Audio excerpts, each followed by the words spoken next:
ఇంటికి వెళ్ళిపోయిన తరువాత భగవంతుడు స్మరణకి రావడానికి ఒక కారణం ఉండదు. కారణం లేకుండా అన్నిటికీ భగవంతుడి యొక్క వైభవం జ్ఞాపకానికి వస్తుంది. ఆ స్మరణ చాలా గొప్పది. ఆ స్మరణలోకి ఈశ్వరుడు వస్తూ ఉండడమే మనసుని బాగా పట్టుకున్నాడని గుర్తు. చూడండి, నాగోటిగాడు ఉన్నాడు అనుకోండి, ఎప్పుడు ఏం గుర్తొస్తుంది? హైదరాబాద్లో ఉన్న మా అబ్బాయి, నాతో రాకపోతే మా ఆవిడ జ్ఞాపకానికి వస్తాడు.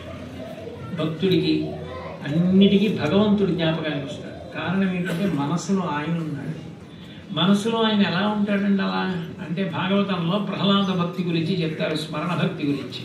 పానీయంబులు త్రాగుచున్ కొడుచుచున్ భాషించుచున్ హసలీలా నిద్రాదులు చేయుచున్ తిరుగుచున్ లక్షించుచున్ సంతత శ్రీనారాయణ పాద పద్మయుబడి చింతామృతాస్వాద సంధానుండై మరచన్ సురారిషుతుడే తద్విశ్యమున్ భూవరా అంటారు.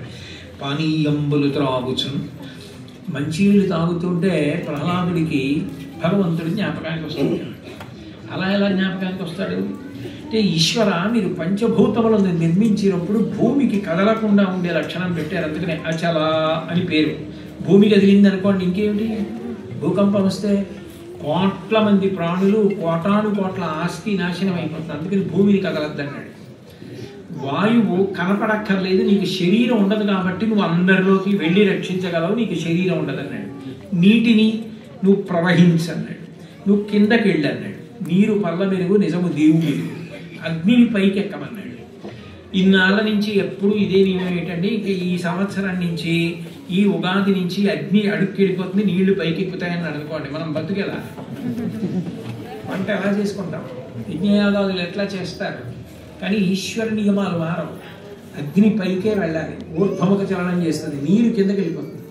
నీరు కిందకి వెళ్ళిపోతుందన్న ఈశ్వరుడు తలని తీసుకెళ్లి కింద పెట్టి పొట్ట తీసుకొచ్చి ఇక్కడ పెట్టాడు అనుకోండి, ఆయన అలా చేస్తాను కలించి శరీరాలు అన్నాడు అనుకోండి. నీటి మీద ప్రాణములు ఆధారపడి ఉంటాయి. అందుకే సంజీవనం సమస్తస్య జగత సలీలాత్మిక భవ ఇత్యుచ్యతే మూర్తి భవస్య పరమాత్మన అంటారు లింగ పురాణంలో వ్యాసుల వారు. ప్రాణములు దేని మీద ఆధారపడతాయంటే నీటి మీద ఆధారపడతాయి. అందుకే నీటికి అమృతం అని పేరు. అమృతం వా ఆపహ అని. ప్రాణాలు పోతుంటే, చైతన్యం పోతే నీటిని తీసుకొచ్చి ముఖం మీద చిలకరిస్తే మళ్ళీ చైతన్యం వస్తుంది, స్పృహ వస్తుంది. అమృతం నీరు. అటువంటి నీరు కిందకెడుతుంది. నోరు ఇక్కడ పెట్టాడు, కడుపు ఇక్కడ పెట్టాడు. దాహం వేసి ప్రాణం శోషించిపోతుంటే ఇలా పోసుకోగానే కడుపులోకి వెళ్ళి ప్రాణాలు నిలబడతాయి. ఎంత దయ అనేది! నీటికి ప్రవాహం పెట్టావా, కడుపు కిందకి పెట్టావా, నోరు పైకి పెట్టావా, అందుకని మేము బతుకుతున్నామా? లేకపోతే అందరం నీరున్న చోటికే పోవాలంటే ఎట్లా? ఈశ్వర, నువ్వు ఎంత కరుణామూర్తివి! మంచినీళ్లు తాగవలసి వస్తే ప్రహ్లాదుడికి భగవంతుడు గుర్తొచ్చాడు. పానీయంబులు త్రాగుచున్ కుడుచుచున్, తినడానికి 32 కఠినమైన పళ్ళ, ఆ మధ్యలో మెత్తటి నాలుక మీద రసాంకురాల, పళ్ళు నవ్వులుతుంటే నాలుక తొయ్యాల, పళ్ళు నాలుకని ఎక్కడా కొరకకూడదా, నాలుక మీద ఉన్న కోట్ల రసాంకురాలు రుచి చెప్తాయా, మెత్తపడిన పదార్థం మింగుతుంటే జారిపోకపోతే నాకు ఊపిరి అందదని లాలాజనంలోంచి జిగురుగా మ్యూకస్ స్టైలిన్ అన్న 2 రసాయనాలు కలిసి లోపలికి జారిపోవడమా? లోపలికి వెళ్ళిపోయిన అమాశయ పాకాన్ని జీర్ణం చేస్తావా? ఎంత ప్రేమయ్యనిది! ఇలా పెట్టావా వ్యవస్థ అని ఆయనకి తింటూ ఉంటే పదార్థం భూమిలో పండడమా, అగ్నిహోత్రం మీద పచనం కావడమా, ఉడికితే రుచి రావడమా, రుచి నేను తినడమా, ఇన్ని రకాల రుచులా, ఇన్ని నేను అనుభవించడమా? ఎంత దయామూర్తివి! ఆయనకి పానీయంబులు త్రాగుచున్ కొడుచుచున్ భాషించుచున్, మాట 84 లక్షల జీవరాశుడికి లేదు, నాకు ఇచ్చావు రామా అంటే తరించిపోతున్నాను. మిగిలిన ప్రాణులు తరించగలవా? అయితే ఒకటి, మాట అనగలిగిన అదృష్టాన్ని ఇచ్చాడు, కానీ అనడం అందరికీ సాధ్యమా? రామ అంటే తరించిపోతామని తెలుసు, కానీ రామ రోజుకు 11 మాటలు అనడం ఎంత కష్టం. నాగోటిగాడు అంటాడా? అందుకే నేనంటాను అనలేదు రామదాస్ గారు.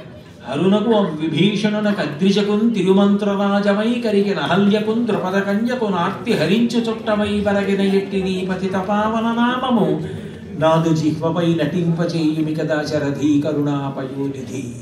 నా నాలుక మీద నీ నామం నర్తింపచేయవయా, లేకపోతే నేను పలకను. అక్కర్లేని మాటలన్నీ మాత్రం మాట్లాడతాను.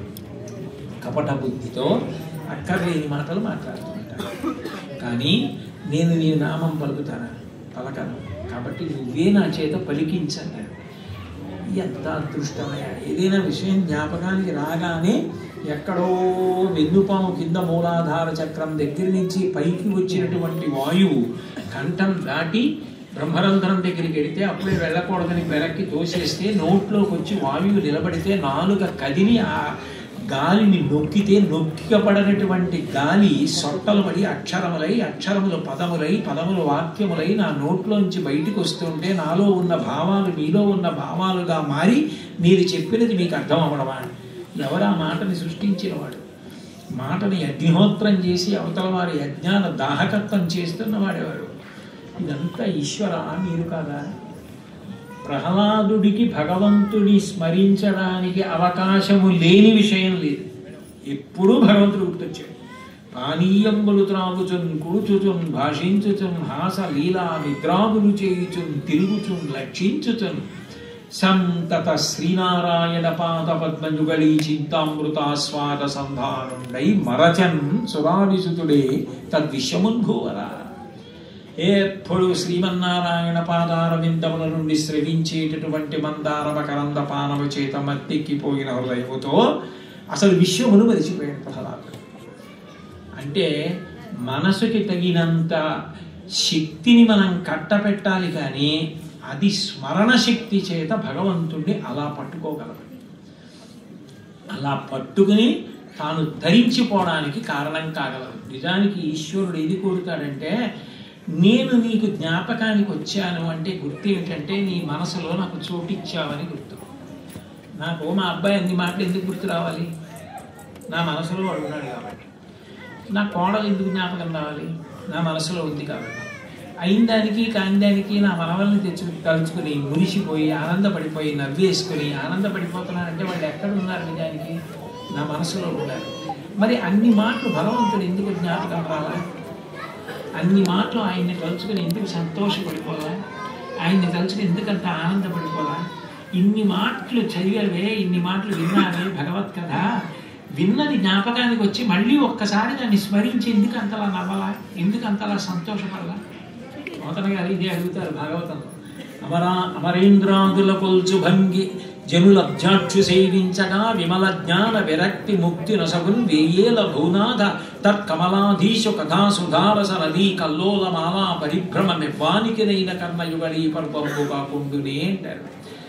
ఆర్తి ఉందనుకోండి, భగవత్ కథా శ్రవణం అంత గొప్పగా ఉంటుంది, భగవత్ కథ చెప్పడం అంత సంతోషంగా ఉంటుంది, భగవత్ సేవ అంత సంతోషంగా ఉంటుంది. 7 రోజుల్లో చచ్చిపోతావురా అన్నారు పరీక్షిత్. ఆయన ఏం బెగ్గబెట్టుకోవాలి? ఎవడైనా 7 రోజుల్లోనే చచ్చిపోవాలన్నాడు. అదేమిటంటే భాగవతం అక్కడ పుట్టింది. ఆది సోమ